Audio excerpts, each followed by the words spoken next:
The jeers echoed through the cell block, a chorus of venom that sliced through the stale air. "Female!"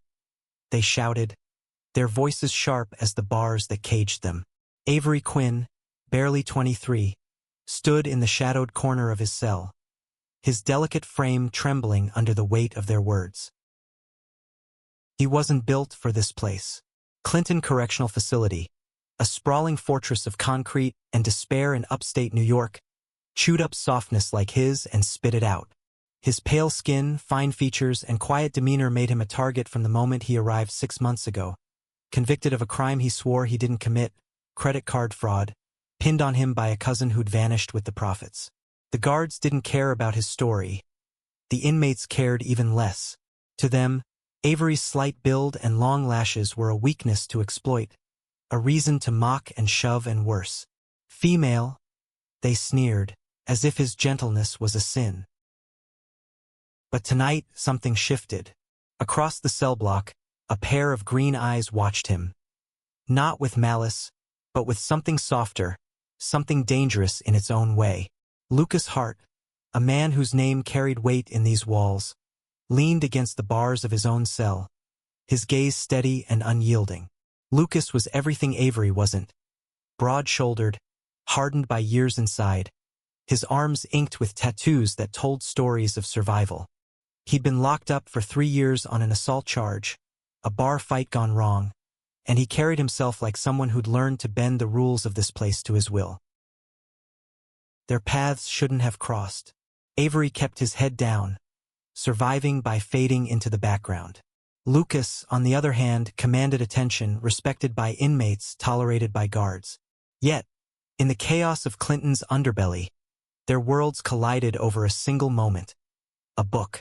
Avery had been clutching a worn copy of The Great Gatsby, his only escape from the brutality around him, when a hulking inmate named Kessler snatched it, tearing pages for the sheer joy of watching Avery flinch. Lucas, passing by, had stepped in.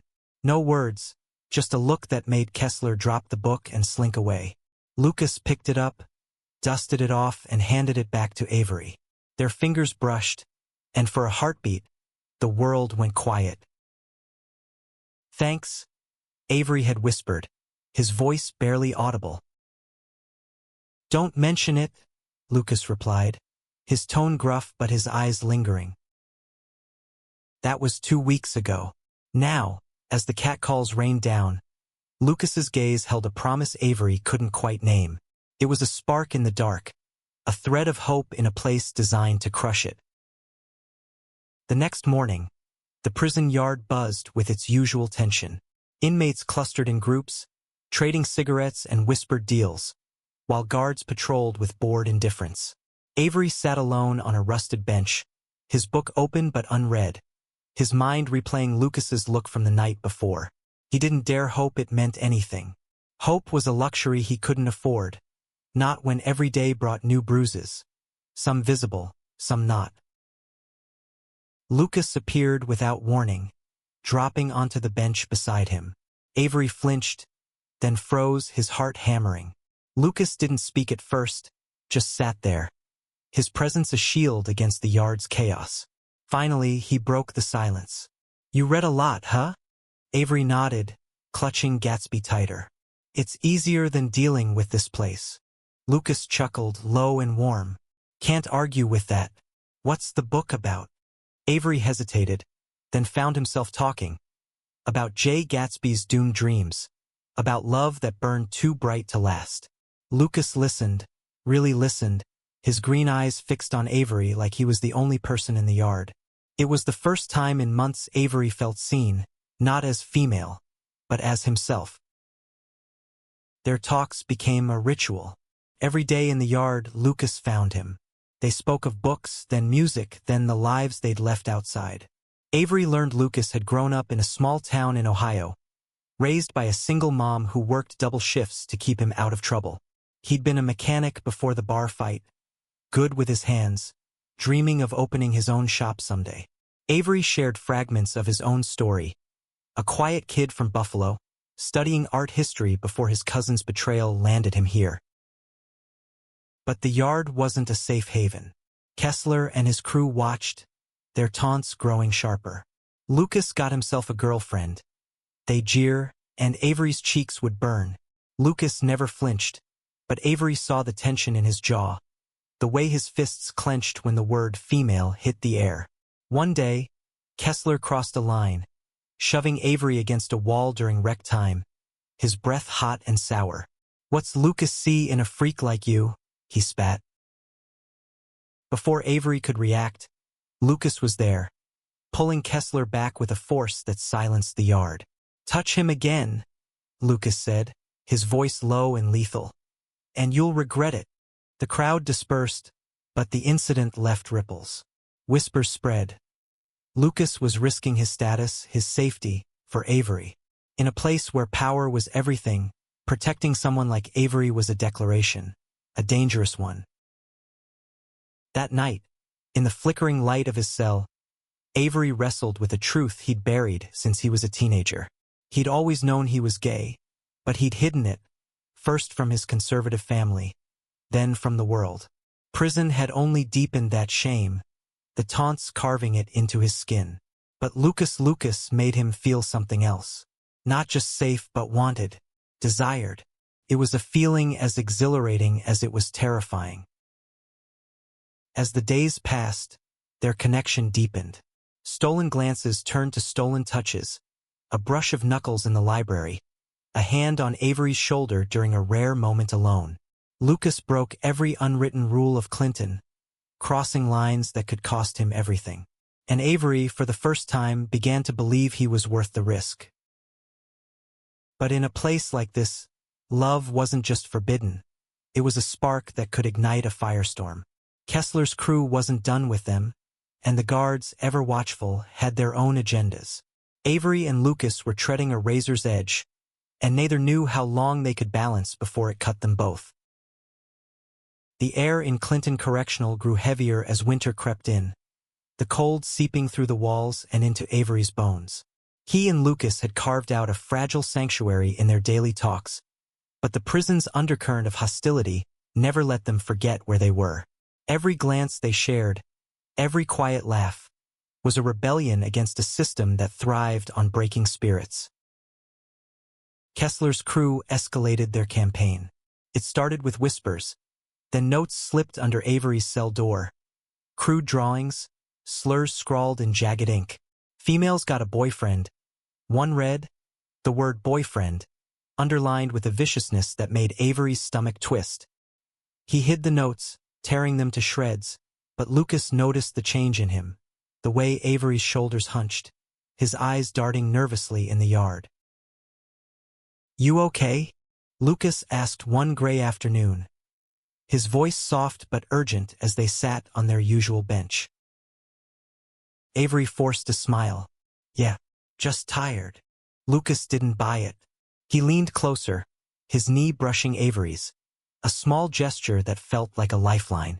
"Don't lie to me, Avery. What's going on?" Avery hesitated, then pulled a crumpled note from his pocket, one he hadn't destroyed.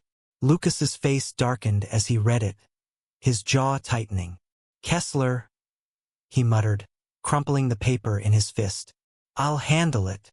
"No," Avery said quickly, grabbing Lucas's arm. "Don't. It'll make it worse." Lucas's eyes softened, but the fire in them didn't fade. "They don't get to do this to you. Not while I'm here." That promise, as fierce as it was, scared Avery. Lucas was powerful in Clinton's hierarchy, but he wasn't untouchable. The guards, led by a stone-faced sergeant named Hargrove, enforced their own brand of order. Hargrove had a reputation for targeting anyone who disrupted the prison's delicate balance, and Lucas's protection of Avery was starting to draw attention. The next day, during a routine cell search, Hargrove lingered in Avery's cell, his eyes scanning the sparse belongings with a predatory glint. "Heard you've got a friend," he said, his voice dripping with insinuation. "Heart's sticking his neck out for you. That's a mistake." Avery said nothing, his heart pounding. Hargrove leaned closer, his breath sour. "This place doesn't like mistakes, Quinn. Keep that in mind." The warning hung over Avery like a storm cloud. He wanted to tell Lucas, to beg him to pull back. But every time they met, Lucas's presence melted his resolve. One evening in the library, a rare moment of privacy, Lucas reached for Avery's hand under the table, his thumb tracing slow circles over Avery's knuckles. "I don't care what they think," Lucas whispered. "You're worth it." Avery's breath caught, his chest tight with a mix of fear and longing. "They'll hurt you," he said, "because of me." "Let them try," Lucas replied, his voice steady. "I've been through worse." But worse was coming. That night, Kessler and his crew cornered Avery in the showers, a place where guards conveniently looked the other way. Kessler loomed over him, his bulk blocking the exit. "Lucas can't save you every time, female," he sneered, shoving Avery against the tiled wall. The others laughed, their voices echoing like a pack of wolves. Avery braced for the worst, but then footsteps, heavy, deliberate, cut through the noise. Lucas stormed in, his presence filling the room. "Back off, Kessler," he said, his voice a low growl. Kessler smirked but didn't move. "What's it to you, Hart? You sweet on him." Lucas didn't answer with words. He grabbed Kessler by the collar and slammed him against the wall, hard enough to make the tiles crack. The others froze, caught off guard. "Next time," Lucas said, his voice deadly calm. "I won't stop at a warning." Kessler's crew backed off, but the look in Kessler's eyes promised retribution. As Lucas led Avery away, his hand firm on Avery's shoulder, Avery felt a mix of relief and dread. Lucas had saved him again, but at what cost? The fallout came swiftly. The next morning, Hargrove pulled Lucas into solitary for instigating violence. Avery watched, helpless, as Lucas was led away, his head high but his eyes locked on Avery's, a silent vow to return. Solitary could break even the strongest, and Avery knew Lucas was risking everything. His reputation, his safety, maybe his life, for him. Alone in his cell, Avery clutched The Great Gatsby, its pages worn from countless readings. He thought of Gatsby's hopeless pursuit of a dream, and for the first time he understood it. Lucas was his dream, a light in the dark, but this place wasn't kind to dreams. As the days without Lucas stretched on, Avery felt the walls closing in, the taunts growing louder, the notes more vicious. But then, a whisper reached him through the cell block grapevine. Lucas was getting out of solitary early. A guard had taken a bribe, or maybe Lucas had pulled some strings. Either way, he was coming back. And when he did, Avery knew things would change, for better or for worse. Lucas returned from solitary looking thinner, his eyes shadowed but still fierce. The yard went quiet when he stepped out, inmates watching like vultures sensing blood. Avery, waiting by their bench, felt his heart leap and plummet at once. Relief at seeing Lucas, fear of what came next. "You okay?" Avery asked, his voice barely above a whisper as Lucas sat beside him. Lucas nodded, but his jaw was tight. "Solitary's no picnic, but I've had worse." "You holding up?" Avery wanted to lie, to say he was fine, but the truth spilled out. "They're worse without you here. Kessler, he's planning something. I can feel it." Lucas's hand brushed Avery's, a fleeting touch that grounded him. "Let him try," Lucas said, but his tone carried a new weight, like he knew the stakes had risen. They did. That night, during dinner in the mess hall, Kessler made his move. He accidentally spilled a tray of slop onto Avery's lap, the room erupting in laughter. Avery froze, humiliation burning his cheeks, but Lucas was on his feet in an instant, his chair scraping loudly. "Enough!" he snapped, his voice cutting through the noise. Kessler grinned, unfazed. "What's the matter, Hart? Protecting your little girlfriend again." The word hit like a slap, but Lucas didn't flinch. He stepped closer, towering over Kessler. "Say it again," he dared, his voice low and dangerous. The room held its breath. Even the guards, usually quick to intervene, watched with interest. Kessler backed down, muttering, but the damage was done. The mess hall incident spread like wildfire, cementing Lucas and Avery as a unit, a target. Hargrove, ever watchful, pulled Avery aside later that day. "Your trouble, Quinn," he said, his eyes cold. "Heart's making enemies for you. You think that ends well?" Avery didn't answer, but Hargrove's words clung to him. He and Lucas were defying the prison's unspoken code.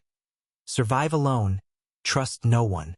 Their bond, fragile and fierce, was a rebellion neither could afford, yet neither could abandon. In the weeks that followed, they stole moments where they could. Late-night talks through cell bars, quiet minutes in the library. Lucas told Avery about the stars he used to watch in Ohio, how he'd lie in a field and dream of freedom. Avery confessed his own dreams. Painting, capturing the world's beauty on canvas. "Maybe I'll paint you someday," he said shyly, and Lucas's smile was a rare, unguarded thing. But the prison's walls seemed to tighten around them. Kessler's crew grew bolder, their taunts laced with threats. One night, a shank appeared under Avery's pillow, a silent promise of violence. He didn't tell Lucas, afraid of what he'd do, but Lucas sensed the shift. "You're scared," he said one day, his hand cupping Avery's cheek in a rare, unguarded moment. "Don't hide it from me." Avery broke, telling him about the shank, the notes, the constant fear. Lucas's face hardened, but his touch stayed gentle. "I won't let them touch you," he vowed. "Not ever." That promise was tested sooner than either expected. During a work detail in the laundry room, Kessler and two others ambushed Avery, pinning him against a wall. "Time to teach you a lesson, female," Kessler hissed, a blade glinting in his hand. Avery's scream was cut short by Lucas bursting through the door, his eyes wild. He tackled Kessler, the blade skittering across the floor. The fight was brutal, fists flying, blood spattering the concrete. Lucas took hits but gave worse, his strength fueled by something deeper than anger. When it was over, Kessler lay groaning. His crew scattered, and Lucas stood panting, blood dripping from a cut above his eye. The guards arrived too late, or maybe on purpose. Hargrove hauled both Lucas and Avery to his office, his face a mask of disgust. "You two are a problem," he said. "Hart, you're back in solitary. Quinn, you're on lockdown. Keep this up, and you'll both regret it." As they were led away, Lucas caught Avery's eye, mouthing a single word, "Stay." It was a plea, a promise, a lifeline. Avery clung to it as the cell door slammed shut, locking him in darkness. Lockdown was a different kind of hell. Avery's world shrank to a 6x8 cell, the walls closing in like a vice. No yard, no library, no Lucas. Just silence, broken by the occasional taunt from a passing inmate. Females all alone now. They'd hiss, and Avery would curl tighter into himself, Gatsby clutched like a talisman. He didn't know how long Lucas would be in solitary this time, days, weeks, maybe longer. The uncertainty gnawed at him, but worse was the guilt. Lucas was suffering because of him, because he'd dared to care. Avery traced the book's pages, remembering Lucas's voice, his touch, the way he'd made Avery feel human again. He couldn't let that go, no matter the cost.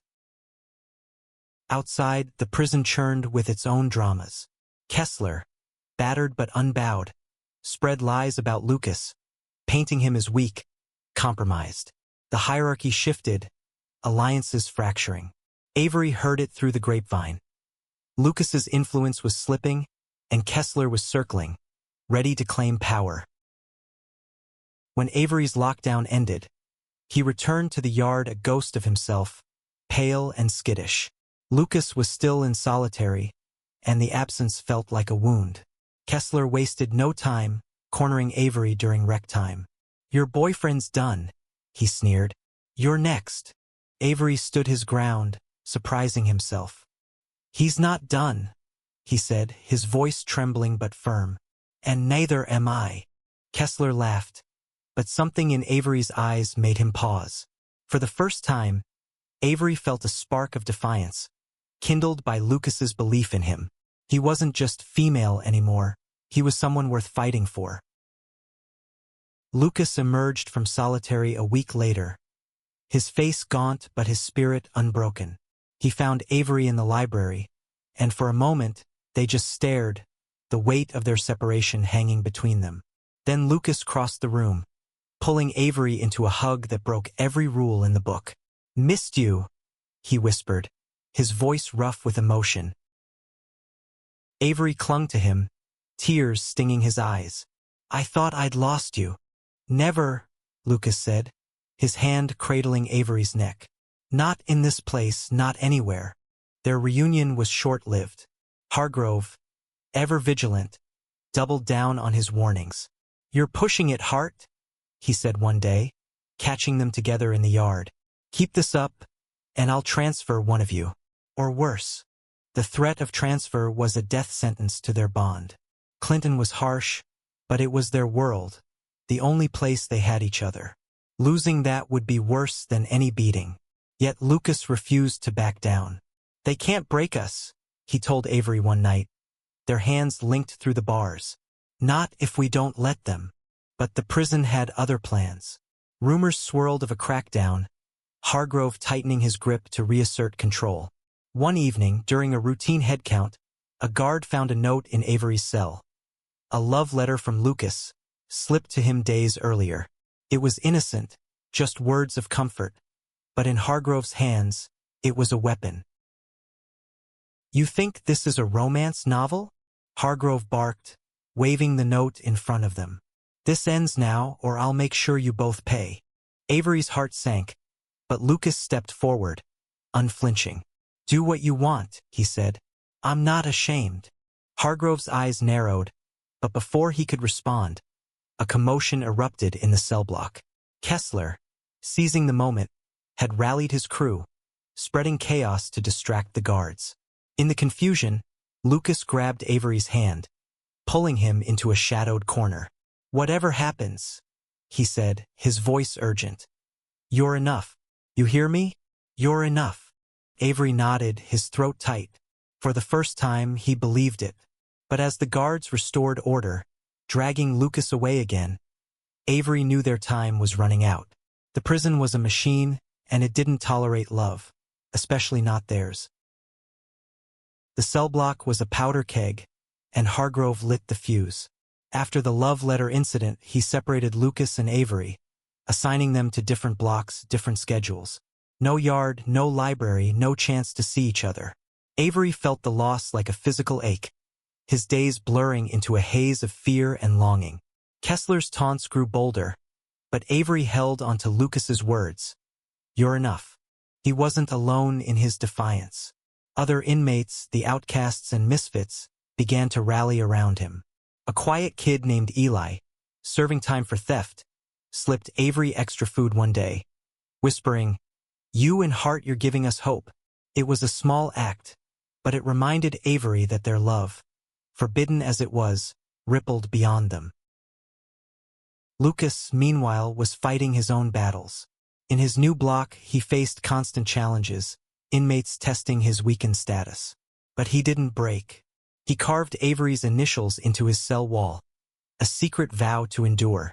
Through whispered messages passed by sympathetic inmates, he and Avery kept their connection alive, each note a lifeline in the dark.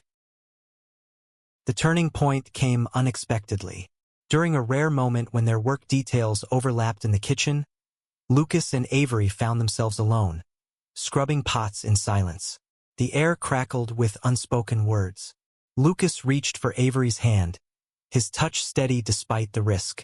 "I love you," he said, the words raw and unadorned. "I don't care what they do to me." Avery's eyes filled with tears. "I love you too," he whispered, the first time he'd said it aloud. In that moment, the prison's walls didn't matter. They were free if only for a heartbeat. But freedom came at a cost. Hargrove, tipped off by a snitch, caught wind of their meeting. He didn't send Lucas to solitary this time. Instead, he recommended Lucas for transfer to a maximum security facility upstate, a place known for breaking even the strongest. Avery, he sentenced to a month in solitary, claiming disorderly conduct. As Avery sat in the dark, his mind clung to Lucas's voice, his touch, his love. Solitary was meant to crush him, but it didn't. He thought of every moment they'd shared. The book, the bench, the stolen glances, and found strength in them. He wasn't female anymore. He was Avery, loved and whole. The prison grapevine worked its magic again.